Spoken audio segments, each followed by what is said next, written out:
Halo, selamat sore anak-anak. Apa kabar? Apakah tugas-tugas dari guru bidang studi sudah diselesaikan? Nah, kalau sudah, kita lanjutkan dengan materi kita, yaitu tematik kelas 5, tema 2, subtema 3, pembelajaran 6. Dan ini adalah pembelajaran terakhir kita pada subtema yang kedua. Nah, tujuan pembelajaran kita pada sore hari ini yaitu yang pertama, siswa dapat menjelaskan dua macam teknik pewarnaan. Yang kedua, siswa mampu menjelaskan contoh sikap bertanggung jawab atau atas tugas yang diberikan. Yang ketiga, siswa dapat menjelaskan akibat yang terjadi jika tanggung jawab tidak dilaksanakan. Dan yang keempat, siswa mampu menceritakan gambar cerita yang telah dibuat. Nah, pada sore hari ini, anak-anak silakan mengikuti videonya dan catatkan hal-hal penting. Pak Guru tidak memberikan penugasan karena besok kita ulangan harian.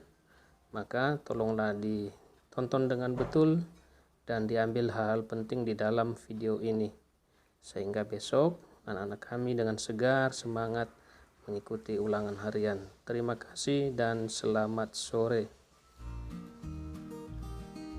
Perhatikan kedua gambar yang ada di hadapan kalian.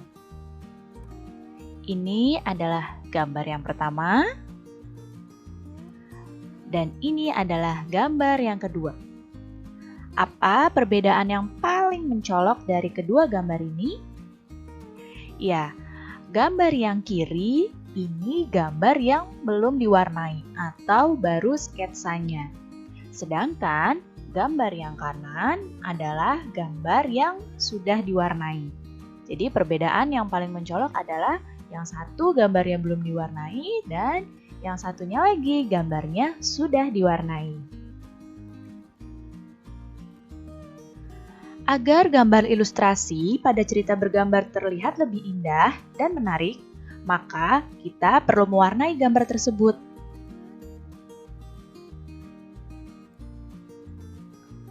Teknik mewarnai gambar itu terbagi menjadi dua jenis.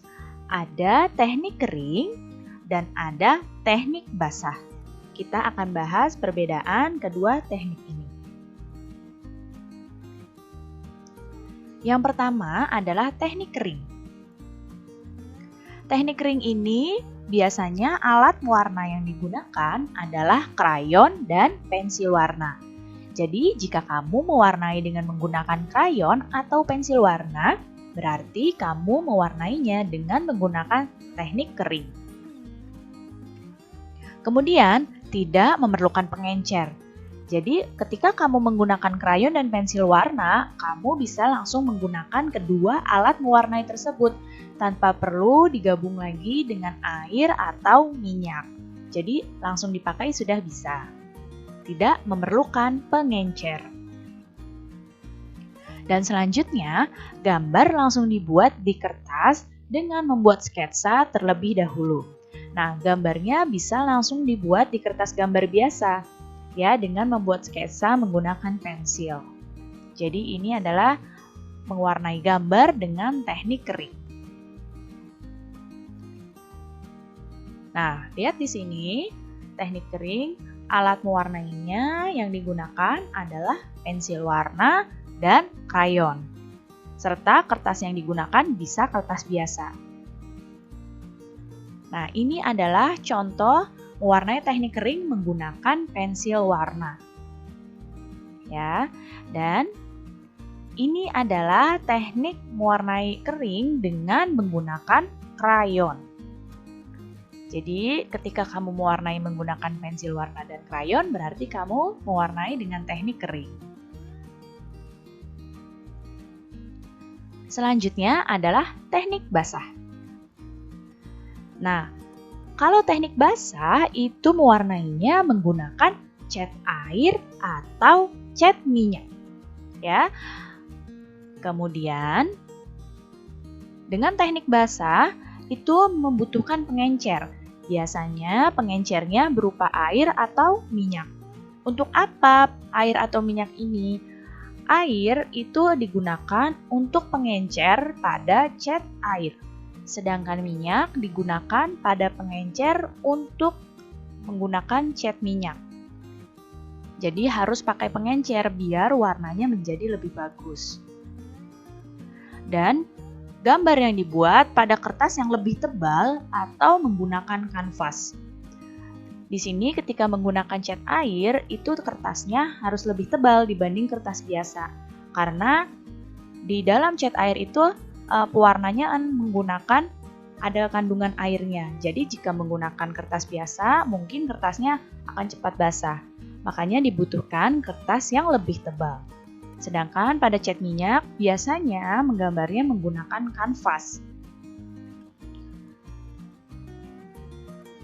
Nah, perhatikan di sini dengan menggunakan teknik basah. Ini biasanya ketika menggunakan teknik basah, kamu akan membutuhkan palet. Ya, jadi palet ini adalah tempat untuk menaruh cat airnya yang dicampur dengan air atau cat minyak yang dicampur dengan minyak. Jadi kamu akan membutuhkan palet. Kemudian alat mewarnainya menggunakan kuas. Ya, jadi alat mewarnainya ini kuas dengan cat air atau cat minyak. Kertasnya juga kertas yang lebih tebal atau menggunakan kanvas. Nah, ini adalah contoh pewarnaan teknik basah menggunakan cat air. Nah, seperti ini ya. Dan ini adalah contoh pewarnaan teknik basah menggunakan cat minyak. Nah, ini pada kanvas nih cat minyaknya ya.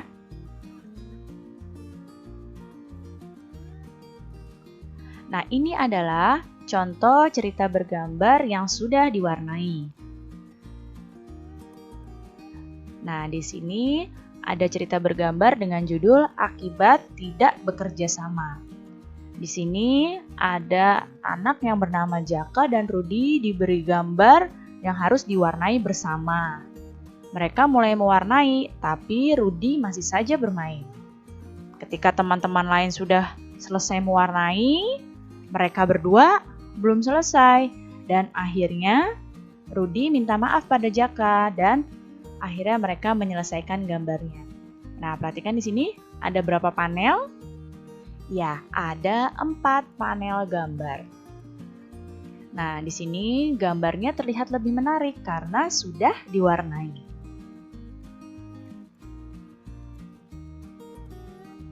Cerita bergambar tadi yang baru saja ditampilkan itu menceritakan tentang sikap bertanggung jawab atas tugas yang diberikan.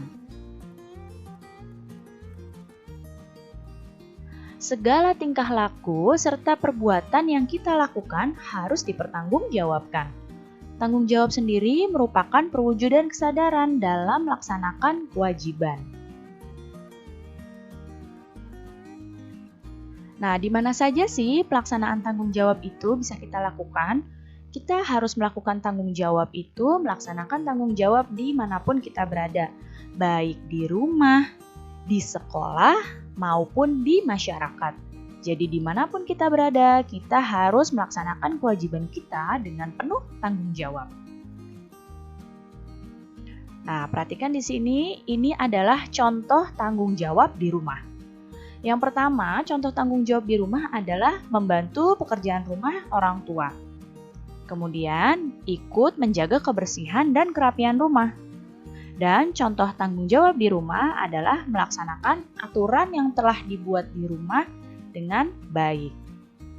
Nah, ini ada contohnya ya. Di sini ada keluarga yang sedang bekerja sama dengan tanggung jawab untuk membersihkan rumah. Dan di sini ada anak yang gambar yang kedua, mereka membantu ibunya memasak.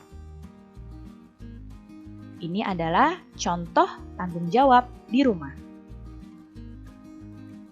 Kemudian, contoh tanggung jawab di sekolah. Yang pertama, contoh tanggung jawab di sekolah adalah ikut menjaga kebersihan lingkungan sekolah. Kemudian, ikut membantu menciptakan suasana belajar yang nyaman dan melaksanakan semua peraturan di sekolah dengan baik. Nah, ini contohnya ya. membersihkan ruangan kelas bersama-sama, dan menjaga kebersihan lingkungan sekolah. Kemudian ketika belajarnya dengan tertib seperti ini. Nanti ketika sudah belajar normal lagi di sekolah, kamu harus melaksanakan tanggung jawab ini di sekolah ya. Dan selanjutnya tanggung jawab di masyarakat. Di sini contohnya ada ikut menjaga kebersihan lingkungan. Kemudian ikut menjaga keamanan lingkungan dan juga melaksanakan semua aturan yang berlaku di masyarakat. Nah, di sini ada contohnya warga yang melakukan ronda malam untuk menjaga keamanan lingkungan. Mereka melakukannya dengan tanggung jawab agar lingkungan mereka aman. Juga ikut menjaga kebersihan lingkungan dengan kerja bakti. Nah, kita itu harus menyadari dan melaksanakan tanggung jawab dengan sungguh-sungguh, baik di lingkungan rumah, di sekolah, maupun di masyarakat. Jika semua orang menyadari dan melaksanakan tanggung jawabnya masing-masing, maka akan tercipta kehidupan yang damai dan teratur. Baik anak-anak, cukup sekian ya penjelasan Ibu kali ini. Mudah-mudahan kalian dapat paham dan mengerti. Terima kasih anak-anak semua. Sampai jumpa lagi. Baik, demikian tadi pemaparan materinya. Dan ingat besok tanggal 11 September 2020, kita ulangan harian yang ke-6, tema 2, subtema 3, pembelajaran 1 sampai 6. Belajar dengan giat ya. Selamat sore.